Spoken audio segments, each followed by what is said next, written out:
नमस्कार दोस्तों, 11 अप्रैल साल 1970 अमेरिका के केनेडी स्पेस सेंटर से अपोलो 13 मिशन का रॉकेट लॉन्च होता है। 1, 0. We have commit and we have liftoff at 2:13. इसमें बैठे हैं 3 एस्ट्रोनॉट्स जो चांद पर जा रहे हैं। लेकिन दिलचस्प बात यह है कि 1 साल भी नहीं गुजरा है उस दिन से जिस दिन नील आर्मस्ट्रांग ने पहली बार चांद पर कदम रखा था।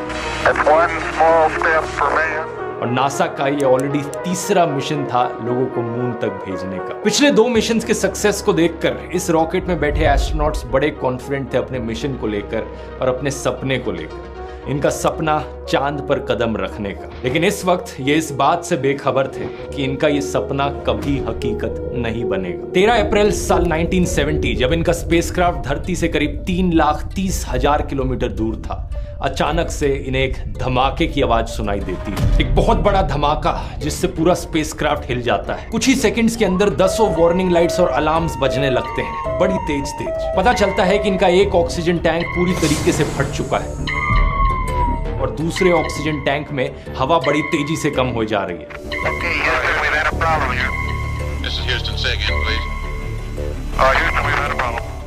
धरती पर बैठे मिशन कंट्रोल को यकीन नहीं होता। उन्हें लगता है कि इंस्ट्रूमेंट्स खराब होंगे, लेकिन स्पेसक्राफ्ट में बैठे एस्ट्रोनॉट उन्हें देखकर बताते हैं कि उन्हें खिड़की से दिख रहा है ये हवा लीक होए जा रही है। दूसरी तरफ इन्हें दिखता है कि इस धमाके की वजह से ये स्पेसक्राफ्ट अपने रास्ते से इतना भटक गया है कि हर सेकंड ये धरती से किलोमीटर दूर जा रहा है। कुछ ही घंटों बाद अपोलो 13 में बैठे एस्ट्रोनॉट्स धरती से इतनी दूर है कि एक नया रिकॉर्ड बन जाता है। आज के दिन तक कोई भी इंसान धरती से इतना दूर नहीं गया है जितने ये 3 एस्ट्रोनॉट्स गए अपोलो 13 के मिशन के दौरान। चांद पर लैंड करना तो छोड़ो, अब सवाल इस बात का है कि क्या ये जिंदा धरती पर वापस लौटकर आ भी सकते हैं।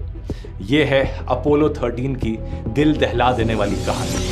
Carbon dioxide levels in the lunar module are rising. The main heat shield was not designed to operate in free space for extended periods of time. The crew were beginning to suffer. It was a dire state. It was a real emergency situation.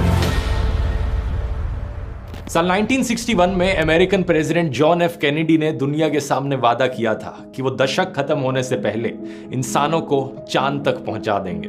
To achieving the goal before this decade is out of landing a man on the moon and returning him safely to the earth. इस वादे को cold war के context में देखा जाना चाहिए। उस वक्त अमेरिका और सोवियत यूनियन के बीच में एक रेस चल रही थी, एक स्पेस रेस। कौन टेक्नोलॉजी के मामले में सबसे आगे निकलेगा। साल 1969 में अपोलो 11 और अपोलो 12 दोनों मिशन सक्सेसफुल रहते हैं। एस्ट्रोनॉट्स ना सिर्फ चांद पर कदम रखते हैं बल्कि सेफली धरती पर वापस लौट कर भी आ जाते हैं। जो वादा कैनेडी ने किया था वो पूरा होता है, लेकिन इसका एक साइड इफेक्ट ये होता है कि इसके एकदम बाद लोगों का जो इंटरेस्ट था और सरकार का जो इंटरेस्ट था स्पेस में पैसा खर्च करने में, वो बड़ी तेजी से नीचे गिरता है। ये बड़ी ऑब्वियस सी बात है, लोग बड़े एक्साइटेड थे इंसान को पहली बार चांद पर कदम रखता देखकर, लेकिन दूसरी बार, तीसरी बार, चौथी बार लोगों की इतनी एक्साइटमेंट नहीं बनी रह सकती थी। Public interest in the moon is fading fast. People believe Apollo 13 will just be another routine flight. इसी रीजन से अमेरिकन सरकार नासा का बजट कट कर देती है और कई फ्यूचर मिशंस जो आने वाले सालों में प्लान किए गए थे जैसे कि अपोलो 20 उन्हें कैंसिल किया जाता है। इसलिए अपोलो 13 का मिशन एक बड़े क्रूशियल टाइम पर आता है स्पेस ट्रैवल के इतिहास में। नासा को अमेरिकन सरकार को प्रूव करना था कि स्पेस में पैसा खर्च करना अभी भी वर्थ इट है। इसलिए अपोलो 13 का प्राइमरी मिशन ऑब्जेक्टिव था ना सिर्फ इंस्पेक्शन और सर्वे करना चांद की मिट्टी की, बल्कि इंसानों की कैपेबिलिटी भी डेवलप करना चांद की एनवायरनमेंट में काम करने की। The main mission objective of Apollo 13 is the scientific exploration of the moon. We hope to find out a lot about the origin of the moon and from that the origin of our own planet the Earth. Apollo 13 के spacecraft का design वैसा ही था जैसे पिछले space missions का रहा था। Mainly 4 main components थे: command module, service module, lunar module और लॉन्च एस्केप सिस्टम। इस स्पेसक्राफ्ट को एक सैटर्न वी रॉकेट पर रखकर लॉन्च किया गया। तीनों एस्ट्रोनॉट्स बैठे थे कमांड मॉड्यूल में जो कि स्पेसक्राफ्ट का मेन हिस्सा है, लेकिन बहुत ही छोटा सा हिस्सा है। कमांड मॉड्यूल सिर्फ ये कोन शेप है जो सिर्फ 11 फीट लंबी है और जिसका 13 फीट का डायमीटर है। सारे instrument panels, navigation gear, radios, life support system और छोटे मोटे इंजन सब इस कमांड मॉड्यूल के अंदर थे। दूसरा सबसे इंपॉर्टेंट हिस्सा है सर्विस मॉड्यूल जिसमें ज्यादातर ऑक्सीजन थी एस्ट्रोनॉट्स के लिए। इसमें भी छोटे मोटे छोटे इंजन्स थे और फ्यूल सेल्स भी थे बिजली जनरेट करने के लिए। कमांड और सर्विस मॉड्यूल को अक्सर एक साथ जोड़कर कमांड एंड सर्विस मॉड्यूल बुलाया जाता है, या CSM शॉर्ट फॉर्म। पूरे मिशन के दौरान ये एक साथ जुड़े हुए रहते हैं अंटिल जब एस्ट्रोनॉट्स धरती पर वापस लौट रहे होते हैं, और धरती की ओर री एंट्री के वक्त ये एक दूसरे से सेपरेट होते हैं सिर्फ। तीसरा हिस्सा लूनर मॉड्यूल, जिसका काम एक्चुअली में चांद पर उतर कर जाना, और जब चांद पर काम पूरा हो जाए तो वापस जाकर CSM मॉड्यूल से अटैच हो जाना। चौथा हिस्सा लॉन्च एस्केप सिस्टम मिशन के लिए इतना इंपॉर्टेंट नहीं है, इसका काम है सिर्फ लॉन्च के वक्त अगर कोई हादसा हो जाए तो एस्ट्रोनॉट्स को बचाना। ये कुछ इस तरीके से काम करता है, अगर रॉकेट लॉन्च के दौरान कोई हादसा हो जाता है, आग लग जाती है, तो एस्ट्रोनॉट्स को ये सेफली इजेक्ट कर देता है, उस जगह से दूर ले जाता है। इस वीडियो में आप देख सकते हैं जहां पर इस अबॉर्ट सिस्टम को टेस्ट किया जा रहा है। लेकिन अगर लॉन्च में सब कुछ सही जाता है तो इस LES की आगे जरूरत नहीं होती और इसे इजेक्ट करके फेंक दिया जाता है। 11 अप्रैल साल 1970 अपोलो 13 की लॉन्च इस दिन सेफली और सक्सेसफुली होती है, तो इस LES सिस्टम की जरूरत नहीं पड़ती। स्पेसक्राफ्ट में बैठे हैं 3 एस्ट्रोनॉट्स, कमांडर जिम लवेल, दूसरे लूनर मॉड्यूल के पायलट फ्रेड हेस और तीसरे कमांड मॉड्यूल के पायलट जैक स्विगर्ट। इत्तेफाक की बात है कि ओरिजिनल प्लान के अनुसार इन तीनों में से किसी को भी इस मिशन के लिए नहीं चुना गया था। ओरिजिनली 3 अलग एस्ट्रोनॉट्स थे जिन्हें इस मिशन के लिए चुना गया था, लेकिन उन तीनों के साथ कुछ अलग अलग प्रॉब्लम्स हुई जिसकी वजह से वो इस मिशन में पार्टिसिपेट नहीं कर पाए। यही कारण से ये 3 एस्ट्रोनॉट्स का क्रू टेक ऑफ करता है धरती से। इस रॉकेट को लॉन्च होता हुआ देखने करीब 2 लाख लोगों की जनता आई थी ग्राउंड पर। ये एक बहुत छोटा नंबर था अगर पिछले साल हुए अपोलो 11 के लिफ्ट ऑफ से कंपेयर किया जाए तो। उस दिन 7 मिलियन लोग आए थे रॉकेट लॉन्च होता हुआ देखने। नासा को एक बार फिर से एहसास होता है कि जनता का स्पेस एक्सप्लोरेशन में इंटरेस्ट कितनी तेजी से कम हुआ है। लेकिन मिशन की बात करी जाए तो ये स्पेसक्राफ्ट बड़े ही स्मूथली अपने लक्ष्य की ओर उड़ता है। इन्हें 3 दिन लगेंगे चांद के फ्रा माउरो क्रेटर पर पहुंचने में। ये चांद पर मौजूद एक बहुत बड़ा सा गड्ढा है, एक क्रेटर है जिसमें माना जाता है कि बहुत सी इंफॉर्मेशन मौजूद है, ना सिर्फ चांद के बारे में बल्कि धरती के बारे में भी। उड़ान के पहले 2 दिन सबसे बड़ी प्रॉब्लम आती है जब एस्ट्रोनॉट जैक स्विगर्ट रियलाइज करते हैं कि वो अपना इनकम टैक्स रिटर्न फाइल करना भूल गए हैं। धरती पर मौजूद मिशन कंट्रोल से वो पूछते हैं क्या उन्हें एक्सटेंशन मिल सकती है। Have you guys completed your income tax? Yeah, I gotta. Hey, it's too funny. Things kind of happen real fast down there, and I do need an extension.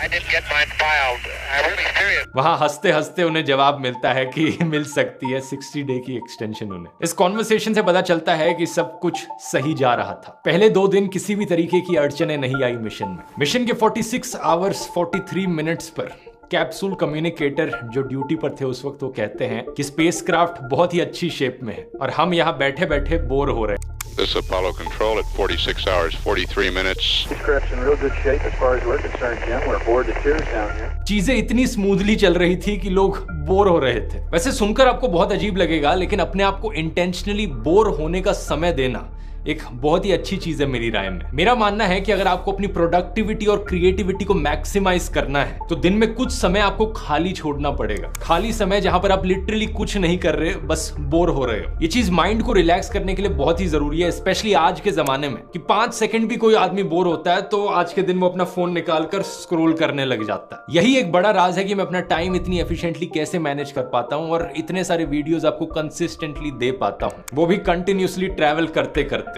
ऐसे ही और ढेर सारे सीक्रेट्स और प्रैक्टिकल टिप्स मैंने बताई हैं अपने time management course में। एक ऐसा कोर्स जो आपको स्टेप बाय स्टेप सॉल्यूशन देता है कि कैसे आप अपनी जिंदगी में चीजों के लिए और टाइम निकाल सकते हैं और अपनी प्रोडक्टिविटी और क्रिएटिविटी को मैक्सिमाइज कर सकते हैं। अभी तक जिन भी लोगों ने इस कोर्स को लिया है उन्हें बहुत बढ़िया लगा है। रिव्यूज आप स्क्रीन पर देख सकते हैं। अगर आप भी लेने में इंटरेस्टेड हैं, आप में से पहले 400 लोगों के लिए एक स्पेशल डिस्काउंट है 42% का अगर आप कूपन कोड NASA42 यूज करेंगे तो। कोर्स का लिंक इस QR कोड को स्कैन करके मिल जाएगा आपको, या फिर इसका लिंक डिस्क्रिप्शन और पिन्ड कमेंट में भी आप देख सकते हैं। अपनी जिंदगी में एक बहुत बड़े बदलाव के लिए तैयार हैं तो जाकर ट्राई करके देखिए। अब टॉपिक पर वापस आते हैं। मिशन का तीसरा दिन 13 अप्रैल क्रू को बताया जाता है कि उन्हें लूनर मॉड्यूल में कुछ टेस्ट करने पड़ेंगे और इसके अलावा उन्हें एक टेलीविजन ब्रॉडकास्ट करना है जहां पर वो कैमरे के द्वारा कमांड मॉड्यूल और सर्विस मॉड्यूल के इंटीरियर्स को दिखाएंगे दुनिया को। अब ऑडियंस का इंटरेस्ट इस चीज में इतना कम था कि किसी भी टेलीविजन नेटवर्क ने उस वक्त इस ब्रॉडकास्ट को दिखाया नहीं। कमांडर लवेल की वाइफ इस ब्रॉडकास्ट को देखने के लिए मिशन कंट्रोल के VIP कमरे में गई।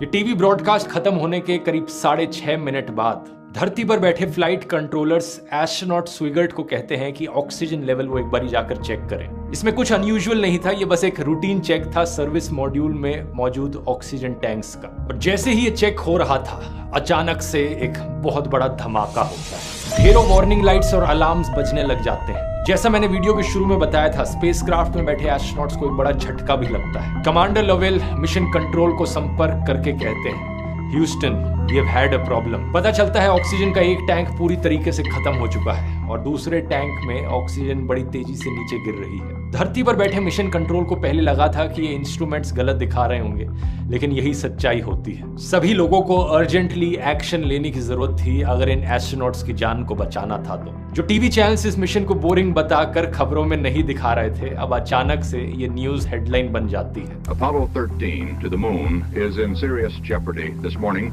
and is not going to make a moon landing. Spacecraft में मौजूद ऑक्सीजन टैंक्स स्फीयर शेप के थे, जिनमें ऑक्सीजन को लिक्विड फॉर्म में स्टोर किया जाता था। इनके सेंटर में एक हीटर लगा हुआ था जिससे इस लिक्विड ऑक्सीजन को गैस में कन्वर्ट करते थे। और अपोलो 13 पर सर्विस मॉड्यूल में ऐसे 2 टैंक लगे थे ऑक्सीजन के। ये जो टैंक नंबर 2 था, इसे ओरिजिनली अपोलो 10 में इंस्टॉल किया गया था, लेकिन वहां से मॉडिफिकेशन के लिए हटा दिया गया था और एक माइनर एक्सीडेंट हुआ था इसको लेकर। गलती से ये नीचे गिर जाता है रिपेयरिंग के वक्त और डैमेज हो जाता है। इसके अंदर की जो एक ट्यूब थी वो डैमेज हो गई थी और इंस्पेक्शन के वक्त किसी ने उसे देखा नहीं था। इसकी टेस्टिंग करते वक्त लोगों ने नोटिस किया था कि ये टैंक पूरा खाली नहीं होता था, तो बची कुछ ऑक्सीजन को पूरा खत्म करने के लिए यहाँ पर हीटर्स का इस्तेमाल किया जाता था ताकि उसे पूरा बॉयल ऑफ कर दिया जाए। बाद में हमें पता चलता है यहाँ अंदर लगाया गया जो थर्मोमीटर था वो मैक्सिमम 30 डिग्री सेल्सियस तक टेम्परेचर दिखा सकता था, लेकिन इस टैंक के अंदर जब ऑक्सीजन को हीट करने के लिए हीटर का इस्तेमाल किया जाता था तो टेम्परेचर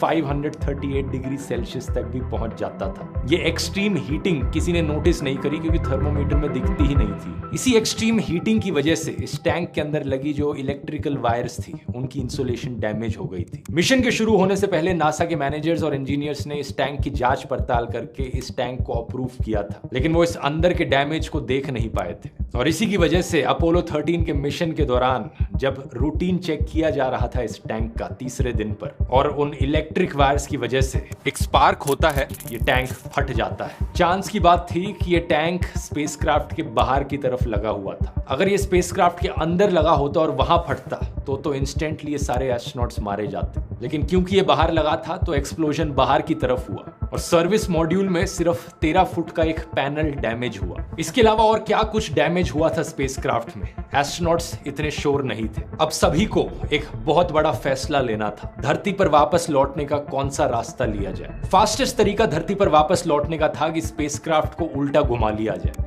लेकिन यह करने के लिए सर्विस मॉड्यूल के मेन इंजन को चलाना पड़ेगा। मेन इंजन जहां पर लोकेटेड था वो जगह काफी करीब थी जहां सीएसएम मॉड्यूल में धमाका हुआ था। कोई नहीं जानता था कि इंजन पर डैमेज हुआ या नहीं हुआ। और दूसरा तरीका वापस लौटने का था धरती पर कि चांद की ओर जाया जाए और चांद के अराउंड सर्कल करके फिर वापस लौटा जाए धरती पर। इसमें सर्विस मॉड्यूल के इंजन को चलाने की जरूरत नहीं पड़ेगी, लेकिन इसमें रिस्क ये था कि 4 से 5 दिन का समय लग जाएगा धरती पर वापस लौटने में। क्या एस्ट्रोनॉट्स के पास इतनी ऑक्सीजन और इतना पानी बचा है? नासा के फ्लाइट डायरेक्टर यहाँ पर दूसरा ऑप्शन चुनते हैं, लंबा रास्ता वापस लिया जाएगा।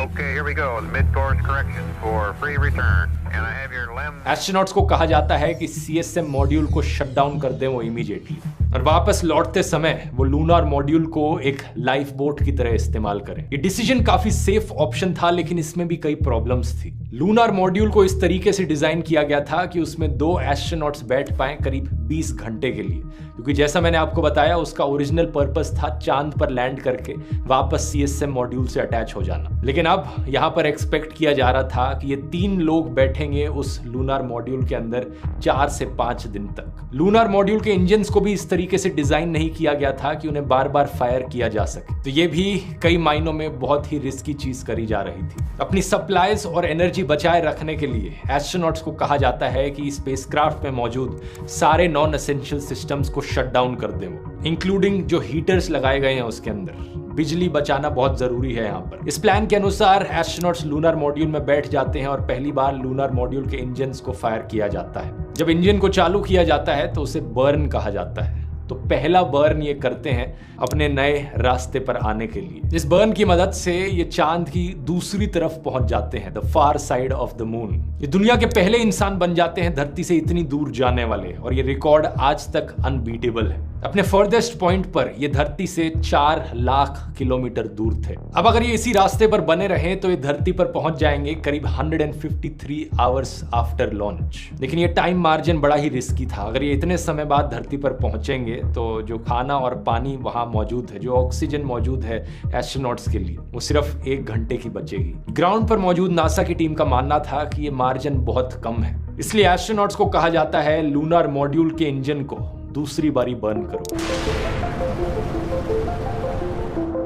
पहले मिशन कंट्रोल में बैठे इंजीनियर्स ने बहुत सारी कैलकुलेशंस करी थी ये पता लगाने के लिए कि लूनर मॉड्यूल का इंजन ये दूसरा बर्न हैंडल कर भी पाएगा या नहीं। ये कैलकुलेशंस सही प्रूव होती हैं जब दूसरा बर्न किया जाता है, जिसकी मदद से 153 आवर्स का फ्लाइट टाइम अब 143 आवर्स पर आ जाता है। 11 घंटे का मार्जिन ऑफ सर्वाइवल। इससे पहले कि एस्ट्रोनॉट्स रिलैक्स होकर बैठ पाए, एक दूसरी बड़ी प्रॉब्लम सामने आती है, कार्बन डाइऑक्साइड की हाई कॉन्सेंट्रेशन। इन स्पेसशिप्स में दोस्तों ऑक्सीजन टैंक्स होने के अलावा कार्बन डाइऑक्साइड को हटाने के लिए लिथियम हाइड्रोक्साइड के कैनिस्टर्स होते हैं। जब एस्ट्रोनॉट सांस लेते हैं अंदर ऑक्सीजन, मुंह से कार्बन डाइऑक्साइड निकलती है।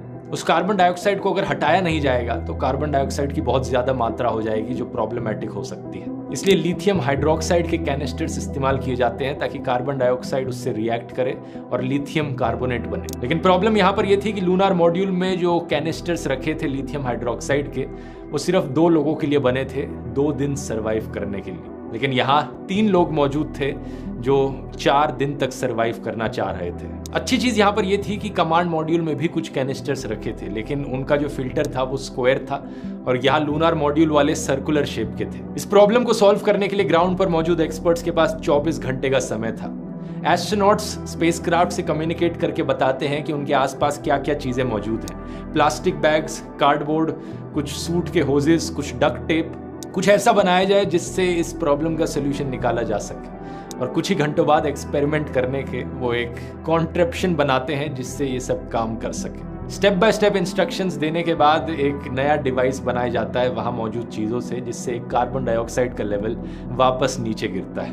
कमांडर लोवेल अपनी किताब लॉस्ट मून में बताते हैं कि the contraption wasn't very handsome but it worked. जो चीज इन्होंने बनाई थी वो कुछ ऐसी दिखती थी। इस पूरे रेस्क्यू मिशन में छोटी से छोटी चीज का ध्यान रखा जा रहा था। एस्ट्रोनॉट्स को इंस्ट्रक्शन दी जाती है कि दिन में एक आदमी 200 मिलीलीटर से ज्यादा पानी ना पिए, क्योंकि अगर ज्यादा पानी ये पिएंगे तो इन्हें यूरिनेट करने की जरूरत पड़ेगी और ऐसे में इनके पेशाब की क्वांटिटी स्पेसशिप की डायरेक्शन बदल सकती थी। इसलिए इतना कम पानी पीकर ये सरवाइव करते रहते हैं। ये 3 एस्ट्रोनॉट्स टोटल में 14 किलो वेट लूज कर देते हैं। एस्ट्रोनॉट हेज को तो एक यूरिनरी ट्रैक्ट इन्फेक्शन भी हो जाता है। 4 दिन बाद जब अपोलो 13 का स्पेसक्राफ्ट वापस धरती की ओर पहुंचता है, एस्ट्रोनॉट्स रियलाइज करते हैं कि एक और बर्न करने की जरूरत पड़ेगी। इनकी कैलकुलेशंस में इन्होंने लैंडर पर मौजूद कूलिंग वेपर को अकाउंट में नहीं लिया था। इसकी वजह से पूरा स्पेसक्राफ्ट रास्ते से भटक रहा था। कमांडर लोवेल एक और बर्न करते हैं लूनर मॉड्यूल का, जिससे स्पेसक्राफ्ट वापस ट्रैक पर आता है। थैंकफुली ये स्पेसक्राफ्ट तीसरे बर्न को भी सहन कर पाता है, इवन दो इस लूनर मॉड्यूल को सिर्फ एक बर्न करने के लिए बनाया गया था। पूरी दुनिया अब दिल थाम के न्यूज चैनल्स को देख रही थी और एस्ट्रोनॉट्स के धरती पर वापस लौटने का इंतजार कर रही थी। एस्ट्रोनॉट के फैमिली मेंबर्स और दोस्त सब साथ में बैठकर टीवी पर इसे होता हुआ देख रहे थे। अब सबसे बड़ा सवाल इस बात का था,